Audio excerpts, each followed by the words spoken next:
Alhamdulillahirabbil alamin. Wassalatu wassalamu ala rasulihil amin sayyidina wa habibina Muhammad sallallahu alaihi wasallam wa ala alihi wa ashabihi ajma'in. Assalamualaikum warahmatullahi wabarakatuh dan salam sejahtera.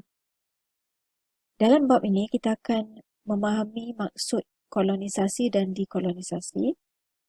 Kemudian kita akan cuba menghuraikan latar belakang dan aliran yang mendasari kolonisasi atau penjajahan. Terusnya kita akan menganalisis implikasi penjajahan dan akhir sekali kita akan cuba bangunkan falsafah baru berdasarkan kearifan tempatan. Baik, apa sebenarnya yang dimaksudkan dengan kolonisasi?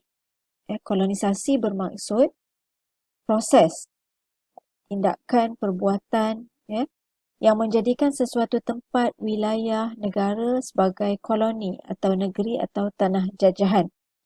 Itu yang dimaksudkan dengan kolonisasi atau penjajahan. Baik. Seperti mana yang kita sedia maklum, kuasa-kuasa Eropah telah berjaya menguasai dan menyebarkan pengaruh dan hegemoni mereka daripada aspek fizikal, material, pemikiran, intelektual, budaya dan sebagainya. Jadi bila kita sebut tentang penjajahan atau kolonisasi ni, ia tidak hanya merujuk kepada penjajahan wilayah, ia juga merujuk kepada penjajahan budaya, penjajahan minda, yang mana ianya menjadi fokus kita pada hari ini, iaitu penjajahan dari segi kerangka epistemologi, kerangka pemikiran, kerangka ilmu dan pemikiran. Seperti mana yang pernah diutarakan oleh Profesor Syed Hussein Alatas tentang teori the captive mind atau minda yang terjajah. Yang mana gagasan maksudnya idea yang diimport besar-besaran daripada masyarakat barat, daripada dunia barat ke masyarakat timur yang dijajah. Sehingga hilang kemampuan minda yang terjajah ni untuk menilai secara kritis. Kenapa? Sebab kayu ukur, benchmark atau piawaian yang telah ditetapkan untuk minda yang terjajah ni, untuk masyarakat timur ni adalah ditetapkan oleh mereka yang menjajah. Jadi, bila penjajah ni merujuk kepada orang-orang Eropah, maka seolah-olah paksi kebenaran itu adalah paksi barat. Eurocentrism. Itu yang kita sebut sebagai Eurocentrism, Eurocentric. Paksi kebenaran merujuk kepada Eropah. Kebenaran berpaksikan Eropah. Jadi, dikongsikan juga kisah mitos peribumi malas yang disebarkan oleh penjajah terhadap orang Melayu, Filipina dan Javanese ni, orang Jawa, daripada kurun ke-16 hingga ke-20. Yang dikatakan peribumi ni, masyarakat kita ni masyarakat yang pemalas. Dan ianya diterima, seolah-olah diterima oleh masyarakat peribumi itu sendiri. Sedangkan sebenarnya orang-orang Melayu, Filipina dan orang Jawa ni sebenarnya bukannya malas, mereka sebenarnya memang tidak mahu mengerjakan kebun-kebun yang dipunyai oleh para penjajah kolonial ni. Sebab mereka ni menjajah dan menguasai hasil bumi kita yang kaya pada waktu tu. Dan orang-orang tempatan hanyalah menjadi buruh yang dibayar dengan harga yang murah dan dengan harga yang sedikit dan keuntungan yang besar dikaut oleh para penjajah tersebut. Dan penjajahan ni bukan sahaja berlaku di tanah Melayu atau Kepulauan Melayu. Kalau kita tengok sebelum daripada penjajah sampai, kuasa-kuasa Eropah sampai ke Kepulauan Melayu Nusantara ni, mereka telah sampai terlebih dulu di Afrika dan India. Sebelum mereka sampai ke Selat Melaka. kuasa Portugis, Belanda, British dan Spanyol yang menguasai kepulauan Asia Tenggara. Dan pelayaran mereka, misi penjajahan mereka ke timur ni bermula setelah jatuhnya kerajaan Alhamra, kerajaan Islam Granada di Andalusia pada tahun 1492. Jadi kerajaan Alhamra, sekiranya kita masih ingat, didirikan oleh Tariq bin Ziyad, kerajaan Umayyah Tariq bin Ziyad yang telah menyeberangi Selat Gibraltar dan mendirikan kerajaan di Alhamra, Granada, dan kerajaan tersebut tertegak selama lebih kurang 700 tahun sebelum ianya jatuh pada tangan Raja Ferdinand dan Ratu Isabella. Baik. Penghapusan epistemologi atau sistem ilmu umat Islam dan Yahudi di Andalus ni, seperti mana yang kita katakan tadi, bermula setelah jatuhnya kerajaan Granada.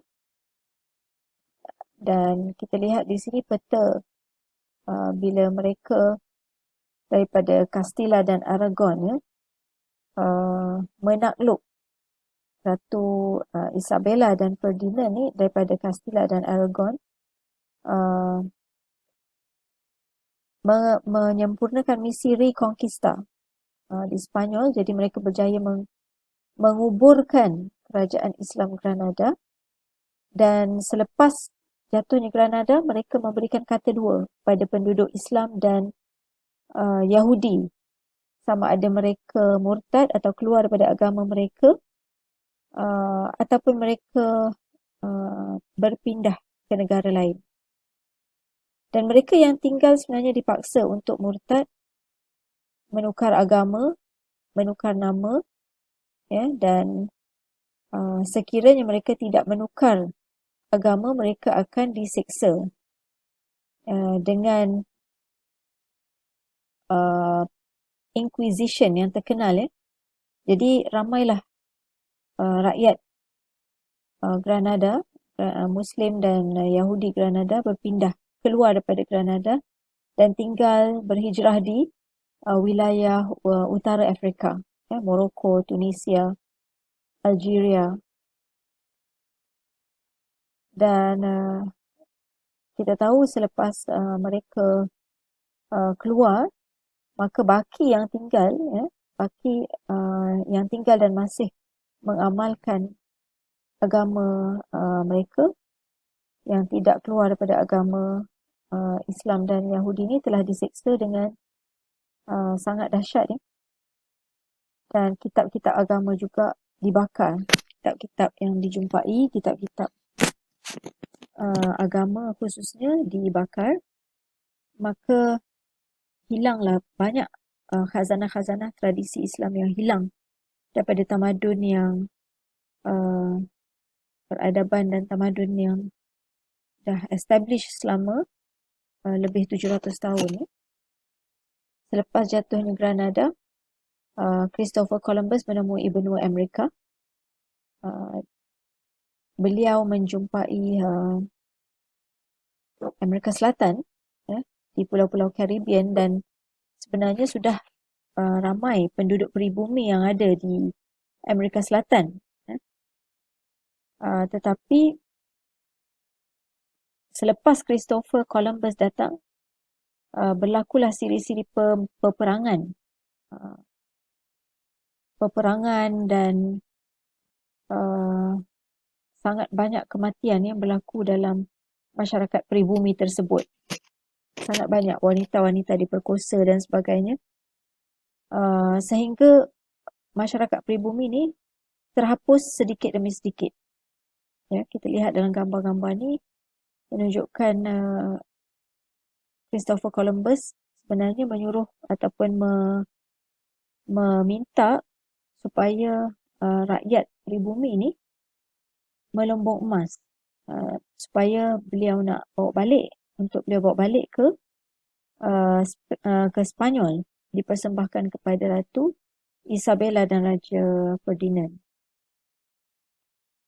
Setelah itu, setelah benua Amerika ditemui, kemudian mereka meneruskan penjajahan ni ke Afrika.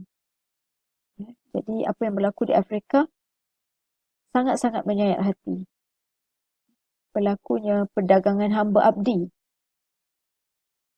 Penjajahan yang sangat panjang, kisah perdagangan hamba abdi, the triangular trade antara Eropah, Afrika dan Amerika, dan ianya terkenal sebagai transatlantic slave trade, yang mana penjajahan ini terkenal dengan the slave route ni, slave route yang terkenal ni, yang membawa hamba abdi Afrika ni daripada pantai barat Afrika ni ke Amerika Selatan untuk mengerjakan ladang-ladang tuan-tuan tanah di Amerika Selatan. Dan kemudian mereka dijual beli, diperdagangkan seperti mana memperdagangkan barangan. Kita boleh lihat bagaimana gambar mereka dirakamkan dalam banyak kisah-kisah perdagangan hamba abdi ni. Gambar-gambar mereka dirakamkan betapa tersiksanya mereka dibawa dalam pelayaran beribu-ribu kilometer menyeberangi lautan dalam keadaan kapal yang sangat sempit, kurangnya ruang udara, kurang makanan dan kurang sanitasi, dan akhirnya sebahagian daripada mereka mati dan mereka diperlakukan dengan layanan yang sangat menyedihkan. Kalau kita lihat, mereka dirantai, digari dan dipaksa untuk mengerjakan ladang-ladang di Amerika Selatan. Dan di sinilah bermulanya perkauman yang sangat dahsyat, sistem perkauman, rasisme yang berlarutan sehinggalah hari ini di antara orang kulit hitam dan orang kulit putih. Baik, sebelum kita membincangkan tentang dekolonisasi, ada baiknya kita mengingat semula atau meneliti semula latar belakang perubahan pemikiran yang berlaku di Eropah yang menjadi latar belakang pada proses modernisasi dan sekaligus sekularisasi di Eropah yang bermula pada abad ke-15 dan 16, yang mana pada zaman Renaissance pemikiran masyarakat yang bersifat tradisi berubah kepada pemikiran yang lebih terbuka. Pemikiran liberal yang merujuk kepada pemikiran ahli fikir Greek dalam bidang falsafah, sastra, pemikiran dan sebagainya. Jadi pemikiran yang bersifat theocentric, berpaksikan ketuhanan, berubah kepada human-centric. Berubah kepada pemikiran yang berpaksikan akal, reason, ataupun rasional manusia. Ianya disebut sebagai logocentric, human-centric atau anthropocentric. Maksudnya pemikiran yang berpaksikan ketuhanan berubah kepada pemikiran yang berpaksikan manusia. Jadi bagi mereka, apabila mereka meletakkan agama di pinggir, agama tu dipinggirkan, mereka berupaya untuk mencapai pemikiran rasional dan saintifik. Dan mereka dapat mencapai revolusi sains, revolusi industri, dan mencipta pelbagai macam teknologi. Jadi ciri-ciri modernisasi ini ditandakan dengan revolusi pemikiran dengan gerakan enlightenment atau pencerahan di Eropah. Dan ahli-ahli falsafah seperti Immanuel Kant, John Locke, David Hume yang menyumbang idea-idea pemikiran rasional dan saintifik